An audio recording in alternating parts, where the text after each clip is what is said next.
Every American has heard about our drug death crisis. Many have sadly experienced it first or secondhand, seeing loved ones and friends struggle with addiction. And it's not just opioids. In the past year, more than 25,000 of our fellow citizens died by cocaine. That's more than a 25% increase since Joe Biden took office, and more than double the overdoses in 2016. At the same time, murders and other violent crime rates are skyrocketing, as we just heard earlier from the senator from New Jersey.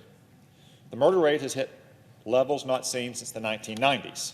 Gangs and cartels are emboldened, in part because they know that many Soros prosecutors across the country and the Garland Department of Justice will treat them with kid gloves.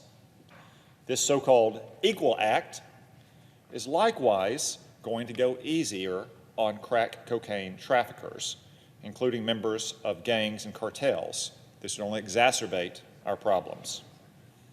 Why would we do that now, of all times, given these facts? Crack cocaine and powder cocaine, while true, are the same primary chemicals, are different drugs. Their delivery is different. Crack cocaine is more addictive. Typical methods of trafficking and sale are more dangerous. According to the U.S. Sentencing Commission, crack cocaine traffickers are more than twice as likely as powder cocaine traffickers to involve weapons in their crimes. And crack cocaine traffickers are the most likely of any type of drug trafficker to be rearrested.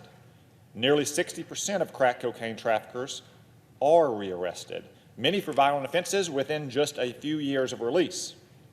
Disproportionately, minorities and individuals in low-income areas bear the brunt of the violence of this trafficking. That's why I have to remind everyone Congress passed laws with enhanced penalties for crack cocaine trafficking in the first place. And I have to remind everyone that those laws passed almost unanimously decades ago when the senator from New Jersey and I were just kids, and they were supported by, among other people, the Congressional Black Caucus, Senator Durbin, Senator Leahy, Senator Schumer, and then Senator, now President, Joe Biden. This is not an accident. This was a deliberate policy choice for the reasons I have stated. The Equal Act, though, would not just reduce sentences for those dealing drugs now, it would also retroactively allow crack cocaine traffickers in federal prison to seek early release.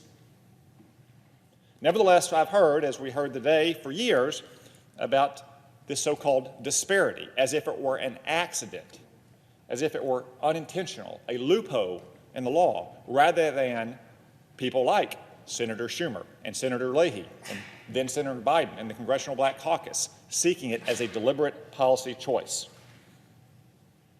Oftentimes, it's attributed to racism. Again, the disparity is in the law because of the facts I've cited. However, I'm willing to try to meet the other side halfway. I have a different plan to eliminate the disparity. Rather than reducing sentences for crack cocaine traffickers, I propose that we increase sentences for powder cocaine trafficking to eliminate this disparity. Especially with cocaine overdoses on the rise now, we should start enforcing the law even more rigorously so innocent Americans don't die. So, Mr. President, still reserving the right to object, I ask unanimous consent that the senator modify his request to include my amendment, which is at the desk, the amendment be considered and agreed to, the bill as amended be considered read a third time and passed, and that the motions to reconsider be considered made and laid upon the table.